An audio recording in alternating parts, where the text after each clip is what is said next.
परीक्षित जी बोले महाराज अब तक जितनी कथाएं सुनाई सब उल्टी सुनाई। क्यों? जिसने भजन किया उन पर भगवान ने कृपा की, देवताओं का साथ दिया। कभी भगवान ने दैत्यों का साथ दिया? बोले दिया। बोले किसका? तब हिरण्यकश्यपु की कथा सुनाई। हिरण्याक्ष हिरण्यकश्यपु दो भाई थे। हिरण्याक्ष का वध भगवान ने कर दिया था। हिरण्यकश्यपु भगवान को दुश्मन मानने लगा था। एक दिन तपस्या करने गया और तपस्या ऐसी की ब्रह्मा जी प्रकट भय, बोले वरदान मांगो। बोले महाराज अमरता का वरदान दे दो। ब्रह्मा जी बोले अमर तो हम भी नहीं है, तो मैं कहां से कर दें? हमारी भी टिकट फिक्स है, हमें भी जाना है। ये बात अलग है कि आयु ज्यादा है, पर अमर नहीं, कुछ और मांगो। अब वरदान की झड़ी लगा दी, न मैं दिन में मरूं न रात में। बोले तथास्तु। ऊपर मरूं न नीचे, तथास्तु। बाहर मरूं न भीतर, तथास्तु। अस्त्र से मरूं न शस्त्र से, तथास्तु। 12 महीनों में से किसी महीने में न मरूं, तथास्तु। महाराज नर से मरूं न नारी से। ब्रह्मा जी बोले बस कर भैया, वरदान ही मांगता रहेगा क्या, बस कर। जी महाराज। अब जैसे हिरण्यकश्यपु वापस आया, अपने आप को भगवान घोषित कर दिया। पूछो क्यों? जिनको थोड़े में प्रतिष्ठा मिल जाती ना, वो जमीन में कम चलते। हाँ, हमने देखे हैं थोड़े धन वाले लोग, थोड़े तन वाले मन, जो नई नई चैन पहनते हैं वो बटन खोलकर चलते। नई सोने की चैन पहनने वाले। जैसे महाराजा साहब को देखो, ये जहां भी मिलेंगे संतों के पास, अरे महाराज महाराज। क्यों? क्योंकि परंपरा चली आ रही, इसलिए विनम्रता है। और कोई होता नया नया राजा है, हटाओ, कब तक कथा चल रही है, जल्दी करो थोड़ा। जो नई नई चैन पहनते हैं, आगे के बटन खोल के चलते। एक लड़का हमारे पास आया चैन पहन के, बोला गर्मी बहुत लग रही महाराज। हम कहा बेटा पैसा की गर्मी लग रही कि मौसम की? गर्मी भी दो प्रकार की होती है।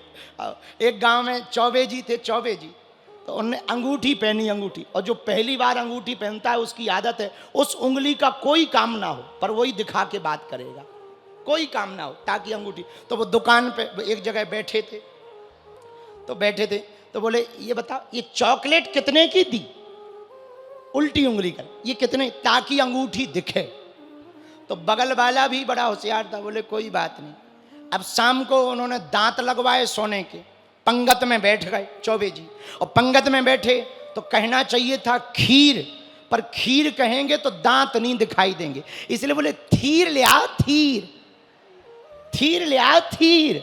तो जो परस रहा था वो भी शिवपुरी का था, उसने भी सोने का बाजूबंद पहन रखा था, लेकिन ढक रखा था। उसने उठा के बोला बताओ कहां डाल दें? आओ आओ आओ। तब उन्हें पता लगा कि जो हम कर रहे थे अब सवा से मिल गया, सो चुप हो गए। कुछ लोग ऐसे होते हैं, दिखावा ज्यादा करते हैं। यही हिरण्यकश्यपु के साथ हुआ। नई नई शक्ति, नया नया ताकत, नया नया राजा, घोषणा कर दी सुनो आज से हम ही भगवान हैं, हमारी पूजा करो, मंत्र जप करना हमारा करो, ओम हिरण्यकश्यपाय नमः। हवन करना हमारे मंत्र का, ओम हिरण्यकश्यपाय स्वाहा। लेकिन भगवान भी बड़े विचित्र हैं, जो जिस बात से बचते हैं भगवान उसी मामले में फंसाते। तुम देखना कैंसर के डॉक्टरों के यहाँ पे कैंसर वाले जरूर होंगे। हाँ, एक बहन जी आती हैं, अब हमें नाम नहीं लेना है किसी की, नहीं तो कंट्रोवर्सी आ जाएगी, हो जाएगी। एक बहन जी टीवी पे आती हैं, अमुक अमुक तेल लगाइए काले घने बाल पाइए, उनका खुद का खसम गंजा है। आओ, आओ, आओ, आओ। भगवान की ये लीला है, उसमें और कोई बात नहीं, ये कुछ नहीं, भगवान की लीला है। आओ, कुछ भी नहीं, ये प्रकृति का नियम है। जो प्रकृति में जो आप ऊर्जा अपने अगल बगल रखेंगे पॉजिटिव, तो नेगेटिव ऊर्जा भी अगल बगल वो पहुंचाएंगे, ताकि तुम्हारी धैर्य की परीक्षा लेंगे, कितने धैर्यवान हो। आओ, ये भगवान की लीला है। तो हिरण्यकश्यपु के घर पे वही तो हुआ। हिरण्यकश्यपु की पत्नी का नाम था कयादु, और कयादु के द्वारा हिरण्यकश्यपु के यहाँ पर आहा श्री प्रहलाद जी प्रकट भई। बोलो प्रहलाद जी महाराज की। प्रहलाद जी को गर्भ में ही भगवान लग गए। पूछो कैसे? कयादु जी का हरण इंद्र करके ले गया, नारद जी ने गर्भ में ही भगवान की कथाएं सुनाई तो गर्भ में ही कन्हैया चिपक गए। और हमारे कन्हैया की आदत है, एक तो ये किसी को पकड़ते नहीं हैं, पकड़ लेते हैं तो छोड़ते नहीं हैं। जय जय श्री पूछो क्यों? कृष्ण भगवान में ऐसा क्या है? यहां कहीं कृष्ण लिखा हो तो जरा उसको देखना तुम।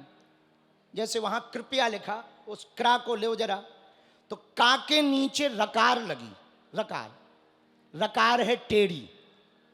और जैसी ये रकार है ऐसे ही गांव के आदमी हैं हम, तो मछली पकड़ने वाले जाते हैं तो कांटा ले जाते, वो भी टेढ़ा होता है ऐसे ही। अब मछली पकड़ते हैं तो क्या करते, कांटे में खाने वाला पदार्थ लगा लेते, छोड़ देते। मछली खाने वाले पदार्थ को समझकर खाती और फंस जाती। फिर कितनी भी बलवान हो, कितनी बड़ी हो, हजार उपाय कर ले, वो कांटे से नहीं निकल पाती। वैसे ही कृष्ण नाम में है, एक बार तुम रकार में फंस गए, फिर कितने भी बुद्धिमान बने रहो, कृष्ण के अलावा तुम्हें फिर कोई नहीं दिखाई देगा। ये स्वभाव है कन्हैया का। तो प्रहलाद जी को गर्भ में ही कन्हैया चिपक गए। बाल्यकाल में पिताजी ने सोचा पढ़ाने भेजें, स्कूल भेजा। 2 गुरुजी थे, संडा अमरक, बेटा पढ़ो। लेकिन ये तो पेट से ही पढ़े पढ़ाए निकले थे, क्या पढ़ेंगे, हलवा। हाँ, गए, जैसे ही बैठे गुरुजी ने पढ़ाया, बेटा तुम्हारे पिताजी भगवान हैं। प्रहलाद जी बोले काहे को झूठ बोलते हो, भगवान भगवान है, पिताजी पिताजी है। भगवान थोड़ी हो सकते, महापुरुष हो सकते हैं पर भगवान नहीं हो सकते। खूब तू मैं हुई, खूब समझाया, बेटा ऐसा नहीं कहते हैं। अरे कैसे नहीं कहते, सत्य बात तो बोलते कि नहीं बोलते। कई दिनों तक चलता रहा। एक दिन घर आए, हिरण्यकश्यपु ने गोद में लिया, बेटा पढ़ने गया था, बताओ क्या सीखा? पिताजी पिताजी हमने एक अच्छी बात सीखी। क्या? भगवान का भजन ही सार है, बाकी सब बेकार है। अब दिमाग खराब हो गया हिरण्यकश्यपु का, ये पढ़ने भेजा है, क्योंकि ये तो दुश्मन मानते थे भगवान को। गुरुजी को बुलाया, इधर आओ, हमारे बेटे को ये पढ़ाते हो? महाराज आपको बेटा पेट ही से पढ़ो, पढ़ाओ, आओ हम क्या पढ़ाएं, ठीक ठाक पढ़ाओ वरना गर्दन काट देंगे। जो आज्ञा। इसको कूटनीति पढ़ाओ, राजनीति पढ़ाओ, ये भगवान भगवान के बारे में मत पढ़ाओ। जो आज्ञा। 1-2 साल बाद फिर प्रहलाद जी घर आए, गोद में लिया हिरण्यकश्यपु ने, बेटा क्या पढ़ा तुमने? इस बार प्रहलाद जी ने नवधा भक्ति सुना दी। श्रवणम कीर्तनम विष्णु स्मरणम पाद सेवनम अर्चनम वंदनम दास्यम सख्मयात्म निवेदनम। आहा, नवधा भक्ति सुनाई। अब परेशान हो गया हिरण्यकश्यपु। प्रहलाद जी को तो वापस भेज दिया, पर गुरुओं की क्लास लगा दी। लगता है भगवान हरि ने, विष्णु ने कोई गुप्तचर हमारे बेटा की बुद्धि खराब करने के लिए छोड़ दिया। पता लगाओ। प्रहलाद जी को खूब त्रास दिया, पहाड़ों से फेंका, अग्नि से जलाया, सांपों से कटवाया, लेकिन भक्त वही है जो किसी भी परिस्थिति में भगवान का भरोसा ना छोड़े। हमारा सनातन बचा क्यों? प्राण त्याग दिए लेकिन अपना सनातन नहीं छोड़ा। अभी ये जो वर्ष चल रहा है 350वां साल गुरुओं की शहादत का चल रहा है। सिखों के 9वें गुरु श्री तेग बहादुर जी, उन्होंने हमारे सनातन धर्म के चोटी को बचाने के लिए, चोटी और तिलक को बचाने के लिए, कश्मीरी पंडित और सनातनियों को बचाने के लिए अपनी शहादत दे दी थी, प्राणों को त्याग दिया था। क्यों? प्राण चले जाएं। रघुकुल रीत सदा चली आई, प्राण जाए पर बचन न जाए। प्रहलाद जी ने विचार किया प्राण त्याग देंगे पर भगवान का भजन नहीं छोड़ेंगे। हिरण्यकश्यपु आ गया और बांध दिया प्रहलाद जी को, बताओ तुम्हारे भगवान कहाँ हैं? प्रहलाद जी बोले ये पूछो कहाँ नहीं है? क्या इस खंबे में है? हाँ है। तलवार निकाली, हम देखते हैं भगवान बचाते कि नहीं। प्रहलाद जी ने हाथ जोड़ लिए, प्रभु हमें अपने मरने का डर नहीं है, लेकिन यदि हम मर गए ना तो आपकी भक्ति पर प्रश्न चिन्ह उठेगा। आप कृपा कर हमारे पिता की बुद्धि ठीक करो या अवतार लो। इतना कहते ही जैसे ही हिरण्यकश्यपु ने तलवार निकाली, मारना चाहा, उसी समय गड़गड़ानो खंभ फाटो चरचरानो, निक्षर नर नाहर को रूपति भयानक है। गड़गड़ावे दसंजीप लप लप लसावे, चितवत सरोज मन मानो अब खावत है। खंभा फट गया, पृथ्वी कांप गई, विराट स्वरूप लेकर के नरसिंह भगवान प्रकट हो गए।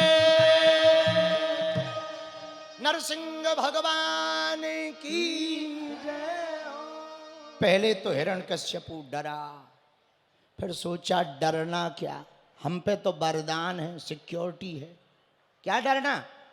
लड़ने लगा, भगवान उठा के ले गए, देहरी पे बैठा लिया, जंघों पर अपने ऊपर लिटा लिया। हिरण्यकश्यपु बोला हम नहीं मरेंगे। भगवान बोले क्यों? हिरण्यकश्यपु बोला हमें वरदान है। क्या वरदान है? पहला वरदान, ना मैं दिन में मरूंगा ना रात में। भगवान बोले बेटा देख ले, ना दिन है ना रात, शाम हो गई। एक और वरदान है, क्या? ना मैं बाहर मरूंगा ना भीतर। भगवान बोले बेटा देख ले, दरवाजे की देहरी पे बैठा है, बीच का बीच, ना बाहर है ना भीतर। बोला तीसरा वरदान है, क्या? ना मैं ऊपर मरूंगा ना नीचे। भगवान बोले बेटा ना ऊपर है ना नीचे, बीच का बीच, जांघों पे लेटा है लिफ्ट में, तब भी नहीं मरूंगा। क्यों? वरदान है। क्या? ना मैं अस्त्र से मरूंगा ना शस्त्र से। भगवान अपने नाखून दिखा के बोले यही काफी है, इसमें तेरे जैसे 3 निपट जाएंगे। हिरण्यकश्यप बोला तब भी नहीं मरूंगा। क्यों? वरदान है। कौन सा? 12 महीनों में से किसी महीने में नहीं मरूंगा। भगवान बोले बेटा स्पेशल 13वां महीना तेरे ही लिए बना के आए हैं, अधिक मास का महीना तेरे लिए लॉन्च किया है, न्यू। भगवान हिरण्यकश्यप बोला हम नहीं मरेंगे। भगवान बोले क्यों? बोले हमें वरदान है। कौन सा? ना मैं जानवर से मरूंगा ना नर से मरूंगा ना नारी से बनूंगा। भगवान बोले हमारी फिटिंग देख, ना नर है ना जानवर, इसलिए आधे नर हैं आधे सिंह हैं, इसलिए लोग हमको कहते नरसिंह हैं। अब समझ गया बचना नहीं है। भगवान ने उधर में अपने नाखूनों को लगाकर हिरण्यकश्यपु का गोविंदाय नमो नमः बोलो वृंदावन बिहारी लाल की। प्रहलाद जी पर लाड़ दुलार किया, प्रहलाद जी को भक्ति दी, भगवान ने प्रहलाद जी को आशीर्वाद दिया। आगे कथाक्रम में गजेंद्र मोक्ष की चर्चा आती है, 14 रत्नों की चर्चा आती है। समय कम है, आप लोग भी सुबह के बैठे हो, इसलिए स्पर्श करते हुए भगवान के कृष्ण जन्मोत्सव पे चल रहे हैं। और फिर इसके बाद में बधाई गाकर कल की कथा 2 बजे से की जाएगी। कितने बजे से? अभी उठना नहीं है, बैठे रहना है। अभी बधाई भी होनी है, कृष्ण जन्मोत्सव भी होना है और महाराज साहब के उद्बोधन भी होना है। हाँ, इसलिए बैठे रहना है। जय बोल ले बेटा, फ्री हो जाए।